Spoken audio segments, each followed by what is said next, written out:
So Blake Lively files to dismiss $400 million lawsuit, calling it an abuse of the legal system. These cars aren't moving. Ready? Thanks, Kev.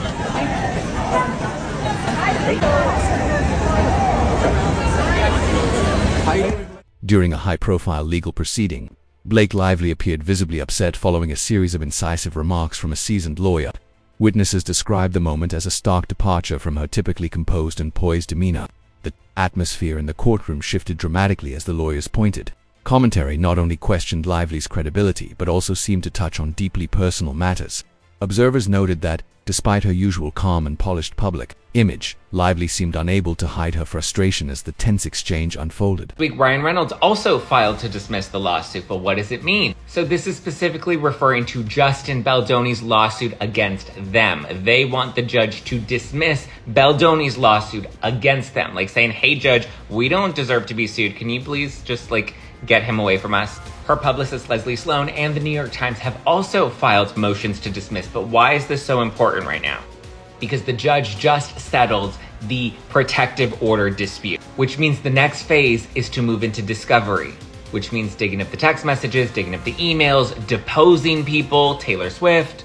And along with a motion to dismiss, we have Leslie Sloan and the New York Times, and presumably next will be Blake and Ryan, are filing a motion to stay discovery, meaning they don't want to move into discovery just yet until the judge decides on all of their motions to dismiss. Rumors of underlying tensions had circulated before the session, but few expected such a public display.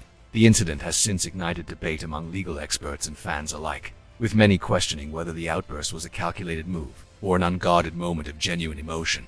As every detail is dissected, the event has quickly become a focal point in discussions about the intersection of celebrity status and the strict expectations of courtroom decorum. So Ryan Reynolds doesn't think it's fun anymore and he wants out.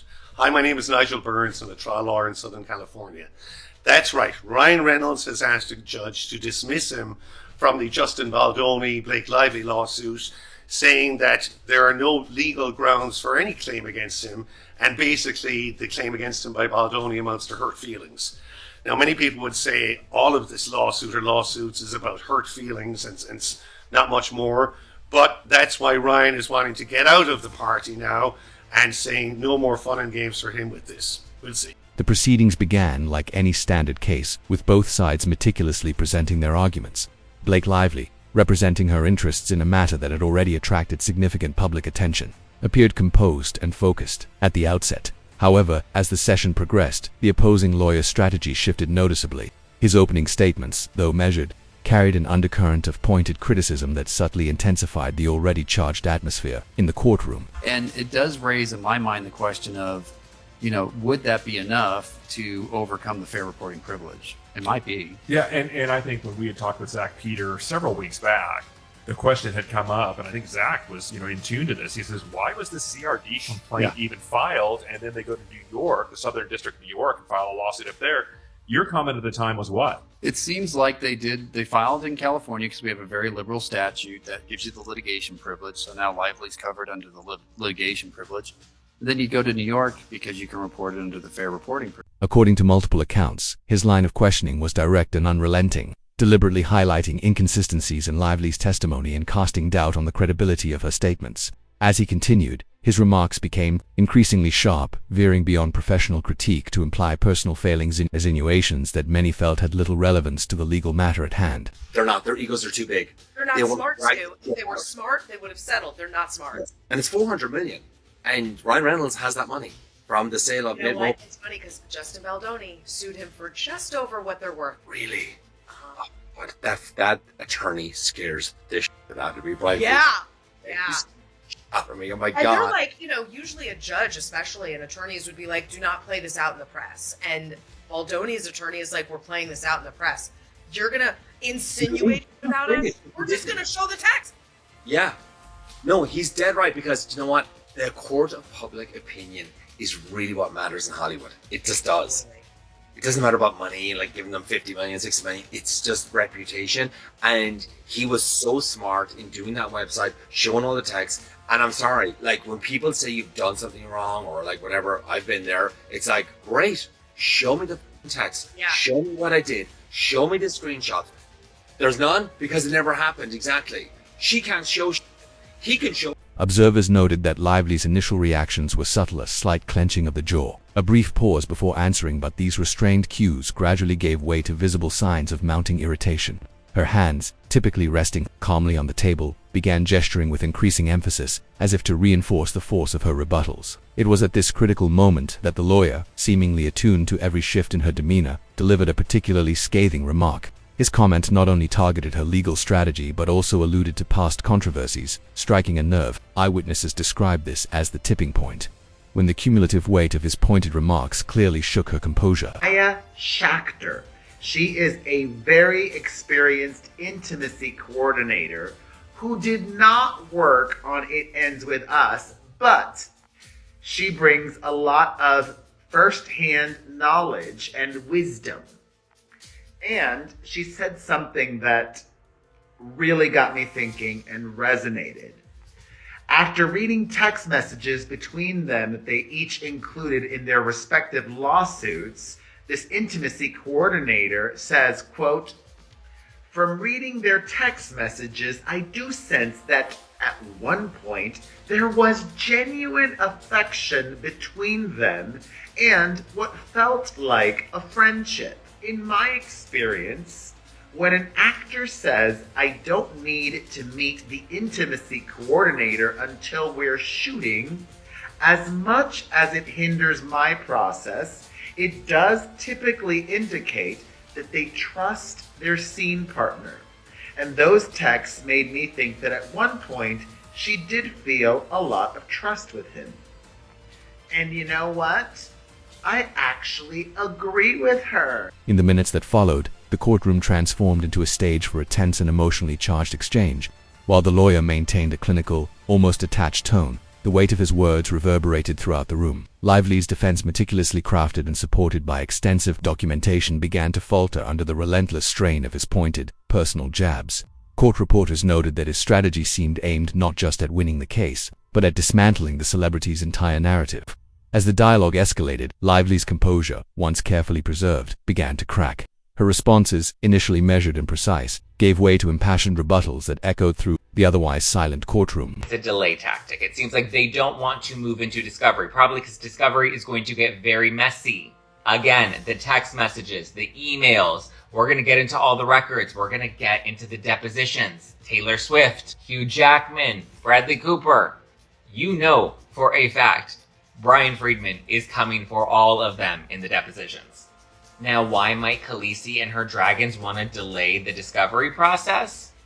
One theory is that we have another simple favor. The official premiere is coming out soon, so we may not want to taint that any further, right? Oh, but there's a bigger reason we may want to delay this process. This very, very messy process. Bigger than another simple favor, Ryan Reynolds' company is about to go public. Sounds like a very lucrative deal.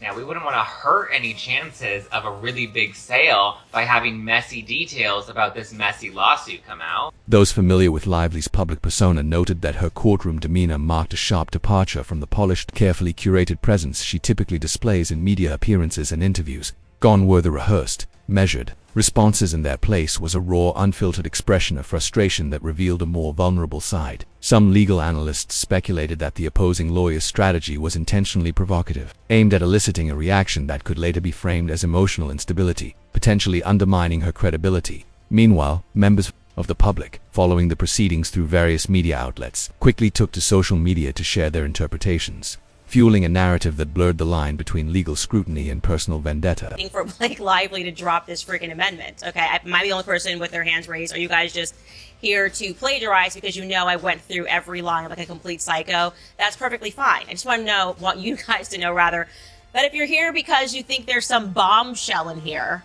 as her lawyers were alluding to, oh, wait until everybody sees everything, you're going to be sorely disappointed, because if clickbait was an amendment, this is it. Okay, I cannot believe it. And there's so much more going on here. Now we really see the target of everything, I think. Really the linchpin for her lawsuit, the person that she went after. We have to discuss Isabella Ferrer. All that coming up right. As the session progressed, the intensity of the exchange continued to escalate. The lawyer's questioning began to zero in on aspects of Lively's career choices and past public statements, areas that had previously been viewed as outside the bounds of courtroom relevance. His rhetoric suggested that her celebrity status may have impaired her judgment, a claim that visibly unsettled her legal team and drew strong reactions from her supporters. At one point, the discussion veered into territory many observers felt it was far beyond the scope of the case. The lawyer's relentless focus on every perceived inconsistency was seen by some as a calculated effort to erode her credibility in a way that surpassed conventional legal strategy. It was Ryan who had called this shot, that it was very obvious now that we know his brand of narcissism. I feel like we all deserve like PhDs in psychology by the end of this. And since we were able to connect the way his teacher said that he believes he can act his way out of anything and make people fall in love with him, we just said, I said yesterday on the show, 100% Ryan was the one who put this line in here. Not SNL, not Tina Fey, not Blake Lively, but Ryan. And sure enough, some amazing mommy sleuth sent me a link yesterday, which you guys don't forget. She says, check out this broadcast on an Australian radio show called Fifi, Fev, and Nick for Breakfast. Literally an Australian, a Melbourne, Australia station, where they had a guy who's been with SNL for like 25 years. His name is Cue Card Wally. He literally holds the cue cards for SNL. And he was just opening up with them in a friendly conversation about how exciting hosting that 50th anniversary was. And at the very end of the conversation, Cue Card Wally gets asked about that line. Ryan Reynolds jumping up and making a joke about the Justin Baldoni situation. And take a listen to what Cue Card Wally had to say. Now, Ryan Reynolds and Blake Lively have been in the news a lot, and Ryan Reynolds, we want to know, was that an improv or was it scripted, his little piece he did? That was actually, he had a different line in rehearsal, and he pitched that to replace it. So that was his idea to do it. It was Ryan's idea. In response, Lively's retorts became increasingly pointed. She contended that the line of questioning was not only irrelevant but amounted to a personal attack, diverting focus from the core legal issues at stake. Her replies were laced with legal citations and references to documented evidence, a clear attempt to reclaim control over the narrative and reassert her credibility. However, as the minutes passed, her tone grew sharper, revealing a mounting irritation that stood in stark contrast to her earlier composure. Her body language, once poised and restrained, began to reflect the mounting pressure. Eyewitnesses observed flashes of intensity in her eyes and more forceful gestures, physical cues that underscored the emotional weight of the unrelenting cross-examination. Now we have these insanely wealthy humans that are just having a pillow fight, and we already have a backlog in the court system. And now they have clogged up 3 different areas of law and people that actually have to go to work for a living. And there's other cases that are behind them that are legitimate. And this is just silliness. This is high-powered, high-priced lawyer doing legal gymnastics. At the end of it, there's going to be nothing. Nothing's going to happen. There's not even. It's going to be dismissed everywhere, and that's it. And I enjoy talking about it because I like the legal gymnastics that the lawyers have done. But it's all nonsense, all of it. And you can get mad at me for saying that because this guy said this or this girl said this. When it all comes to a head at the end, everybody knew what they were doing, and everybody is trying to make themselves look good, and they want to make more money because they're, entitled Hollywood people. That's my... Courtroom aides later described the episode as uncharacteristic of the celebrity, whose public appearances are typically defined by grace under pressure. It was clear that the lawyer's strategy had succeeded in provoking a reaction, one that many saw as a notable break from the expected standards of courtroom decorum. Legal experts, reflecting on the incident after the session, noted that such emotional displays, while uncommon, can carry significant consequences in high-stakes litigation involving public figures. They emphasized that celebrity trials often hinge on a delicate balance between public perception and legal maneuvering, where every word, expression, and gesture is intensely scrutinized and potentially impactful. Joe Rogan is blasting Blake Lively and Ryan Reynolds, and I just kind of found this to be quite funny. I found it funny. He said that they effed up when he was on his podcast because it came up about the whole "it ends with us" drama and the legal saga. And I feel like more and more people are starting to come to the point where they're realizing Blake Lively very clearly is not telling the truth. I think when I was talking it through yesterday with Daniel Feruzin, it kind of became abundantly clear because I was like, what case, what smoking gun could she possibly have? She's trying to argue 47.1, And like, sure, that's a strong argument, but again, it goes down to, you know, a matter of fact that will have to be determined by the jury, not a judge.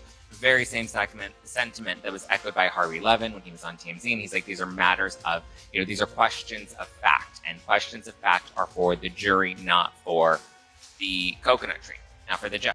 As the session neared its conclusion, the lawyer delivered one final cutting remark that seemed to solidify the narrative for the day. In his summation, he recapped the points that had visibly unsettled Lively, framing her outburst as a sign of deeper underlying issues. His closing words carried a sense of finality, leaving no doubt that he intended to portray her not just as a celebrity defendant, but as someone whose personal and professional lives were tangled in a web of contradictions. The judge, striving to maintain decorum, called for order and reminded everyone present to focus on the legal merits of the case rather than personal emotions. However, by then the damage was done. The incident had been recorded, analyzed, and widely circulated among both legal circles and the public. In the aftermath, media analysts and legal commentators have been dissecting the layers of the event. While acknowledging that the lawyer's remarks fell within the bounds of legal strategy, they highlight how Lively's reaction underscored the unique challenges celebrities face when their private and public lives collide in a courtroom setting. The episode has sparked ongoing debates about the limits of courtroom interrogation tactics and the potential consequences of personal attacks on witnesses. Some argue that although such tactics may be legally permissible, they risk undermining the integrity of the judicial process by shifting the focus from facts to emotions. Ryan Reynolds at a Marvel panel, I guess he mentioned something about, because, you know, there's all the drama about they had their daughter Inez, who was 7 years old, and they had her say this line in the Deadpool skit where they had Nice Pool, and Deadpool was like in that alternate universe or whatever, a resurfaced interview with Ryan Reynolds. That little girl was Ryan and Blake's daughter Inez, who was 7 at the time, and she references Wolverine's eggplant in Deadpool's mouth. So, and she literally says that when you get Wolverine's eggplant out of, she doesn't say eggplant, she uses the real word, and she says that, and they joke about how they had to retake that line over and over and over, and how they had to, you know, repeatedly take many cuts, and Inez at first was uncomfortable and didn't want to say it, and then Ryan Reynolds was like, well, if you don't say it, then I'll have to give the part to somebody else, and then she was like, no, I'll do it. So there you go. It's just hilarious to make your daughter repeat a fellatio joke time and time again. Behind the scenes, members of Lively's legal team have revealed that the incident is being thoroughly reviewed, with plans to address any perceived biases or aggressive tactics that may have influenced the proceedings. They emphasize that her outburst was an isolated response to a particularly harsh line of questioning and does not reflect her typical behavior. In contrast, the lawyers' camp defends their approach as a necessary and effective strategy to expose weaknesses in the opposing testimony. This stark divergence in perspectives highlights a broader debate about the role of personality in legal battles, especially when high-profile figures are involved. Throughout the day, social media buzzed with opinions and debates. Fans expressed mixed feelings, some sympathizing with Lively for being pushed too far, while others saw her reaction as a moment of vulnerability that could be exploited by her opponents. Legal forums were equally active, with seasoned attorneys weighing in on the ethical boundaries of courtroom conduct and dissecting the lawyer's tactics. The incident has since become a case study within legal circles, illustrating the delicate balance between rigorous cross-examination and personal disparagement. In many ways, this episode is poised to serve as a key reference point in future celebrity litigation, where every word and gesture is magnified under the public scrutiny. Lively talking about the boob cake and all these things, like all the things that we've seen resurface in their interviews, are ridiculous when you put them in the context of what they're trying to accuse Justin Baldoni of doing, especially now knowing that they've taken the things that they've accused him of doing and they've manipulated the context. Remember, again, the text messages, the cherry-picked text messages, the removing of the emoji. As the court session came to a close, the lingering tension in the room was unmistakable. The judge's final remarks served as a solemn reminder of the sanctity of the legal process, urging all parties to proceed with respect for the institution. Yet, for many, the true story of the day wasn't the verdict or the legal arguments. It was the unexpected display of raw emotion from one of Hollywood's most admired figures. The incident has sparked wider conversations about the intense pressures of public life and the high stakes involved when personal narratives collide with legal battles. In the days ahead, as the media continues to dissect every detail, the impact of this courtroom drama on both legal practice and celebrity culture remains uncertain.